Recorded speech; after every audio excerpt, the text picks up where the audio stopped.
নমস্কার বন্ধুরা, শুভ সকাল। মা মান্টু ভিলেজ ব্লগ চ্যানেলে আরও একটা নতুন ভিডিওতে সবাইকে অনেক স্বাগত, অনেক ভালোবাসা।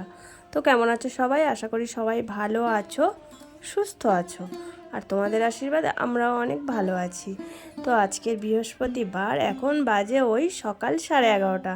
তো দেখতেই পেলে সকালবেলা একদম বৃষ্টি শুরু হয়ে গেছে, মানে খুব ভালো মতনই বৃষ্টিটা হয়েছে। 11টা থেকে শুরু হয়েছে, প্রায় 1 ঘন্টা ঝাড়া বৃষ্টি হয়েছে। তো তারপর সকালবেলা দেখো মাছ কিনেছিলাম, সীতাহার মাছ। তো দেখতে পাচ্ছ এখানে মাছটা আমি কাটতে বসে গেছি। তো এই মাছটা তোমরা কে কী নামে চেনো আমাকে অবশ্যই কমেন্টে জানিও। তো আমরা এটা দুটো নামেই চিনি, একটা হচ্ছে ওই সীতাহার মাছ বলা হয়, আর আরেকটা তরোয়াল মাছ বলা হয়, পাঁচপাতা মাছ যাকে বলে। পাঁচপাতা মাছের সরু সরু ছোটো হয়, এটা একটু চওড়া মতো, তো তার জন্য এটাকে তরোয়াল মাছ বলা হয়। তো তোমরা কী নামে চেনো আমাকে কিন্তু অবশ্যই কমেন্ট করে জানিও। তো এখানে দেখো মাছগুলো আমি কেটে নিচ্ছি। তো এই মাছটা না, মানে সকালবেলা আমার রান্না হয়ে গেছে, মান্টুর পাপা খেয়ে বেরিয়ে গেছে। তো এটা আমি সন্ধ্যাবেলার জন্য এই মাছটা রান্না করব। এই যে দেখো দুটো মাছ, ওই 300-400 মতন হয়েছিল। আর তারপর দেখো বিকালবেলাতে চলে এসেছি, আমার গুবলু বাচ্চা আছে জানোই তো দুটো। তো সেই গুবলু বাচ্চার জন্য একটু শাক তুলেছি, কলমি শাক। তো সেটা একটু পুকুর থেকে আমি ধুয়ে নেব, কারণ এর মধ্যে কত কি পোকামাকড় থাকে। তো একটু ধুয়ে নিয়েই আমি খেতে দিই গুবলু বাচ্চাকে। আর বর্ষাকাল তো আমাদের পুকুরটা পুরো ভর্তি হয়ে গেছে, পুরো ওপরের ধাপে জল চলে এসছে দেখো। আর জলটাও বেশ পরিষ্কার, কিন্তু আবার পুকুরের জল ব্যবহার করতেও ভয় পাই, কারণ চারিদিকের নোংরা পচা সমস্ত সেই জলটা এসে মানে পুকুরের জলের মধ্যে মেশে। তো পুকুরের জল আগে ধুয়ে নিই, তারপর বাড়িতে গিয়ে কলের জলেই সব কিছু আমি ধুয়ে পরিষ্কার করে নিই। তো এখানে দেখো শাকগুলো নিয়ে চলে এসেছি, আর ওদিকে তো আমার গুবলু বাচ্চা শাক খাওয়ার জন্য ওত পেতে রয়েছে। আর তারপর দেখো তোমাদেরকে একটা নতুন জিনিস দেখাই। এটা হচ্ছে আমাদের হোকলা গুঁড়ো, মানে হোকলা গাছের ফুল। এই হোকলা গাছের ফুল থেকে আমরা হোকল গুঁড়ো তৈরি করি। তো প্রথমে হোকলা গাছে থেকে এই ফুলগুলো ভেঙে নিয়ে আসা হয়, আর তারপর রোদে এটাকে শুকানো হয়।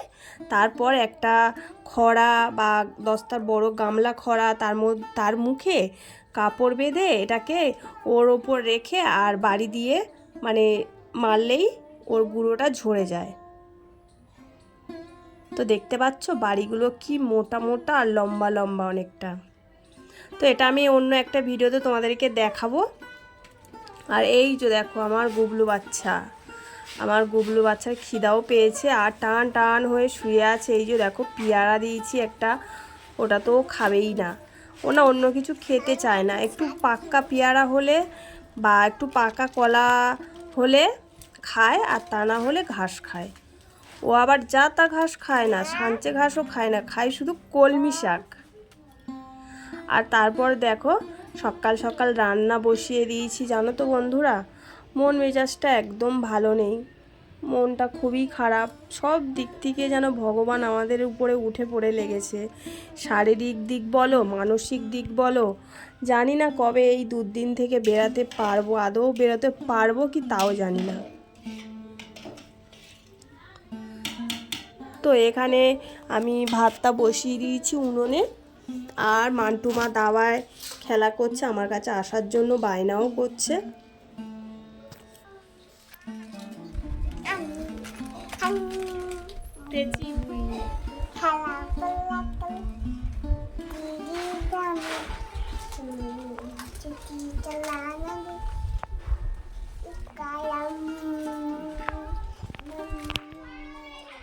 আগের থেকে মান্টুমার শরীরটা এখন একটু ভালো আছে, দেখতে পেলে আমার সাথে কত খেলা করছে। আর তারপর আমি মান্টুমাকে সন্ধ্যায় নিয়ে চলে গেলাম মন্দিরে। মনটা এতই অশান্ত, এতই খারাপ, সেই জন্য ভাবলাম একটু মায়ের কাছে যাই, যদি মনটা একটু শান্ত হয়। আর আমার মান্টুমা তো ওখানে গিয়ে কি খেলা শুরু করেছে শুধু দেখো। করতে নেই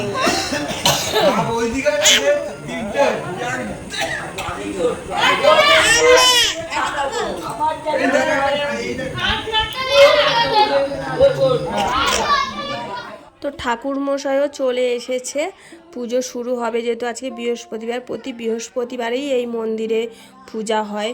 তো মন্দিরে এলাম একটু মনটা শান্ত করার জন্য, দেখি মা মনটা আমার একটু শান্ত করে কি না। আর জানো তো মান্টুমার শরীরটাও একটু ভালো আছে, তো তো তার জন্য ওকে একটু মন্দিরেও নিয়ে আসলাম। তো দেখো মন্দিরে ঠাকুর মশাই এবার পুজোতে বসবেন।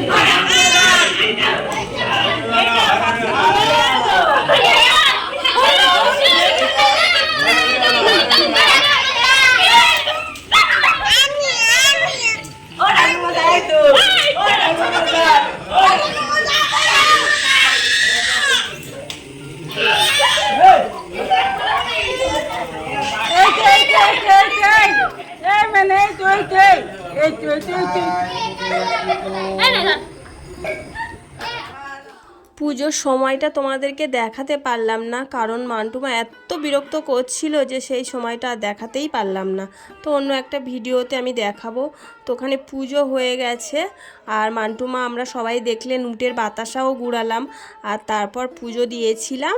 সেই প্রসাদটা নিয়ে এবার বাড়ি চলে যাব, কারণ প্রায় 10:30 বাজে আর মান্টুমা ঘুমও পেয়ে গেছে।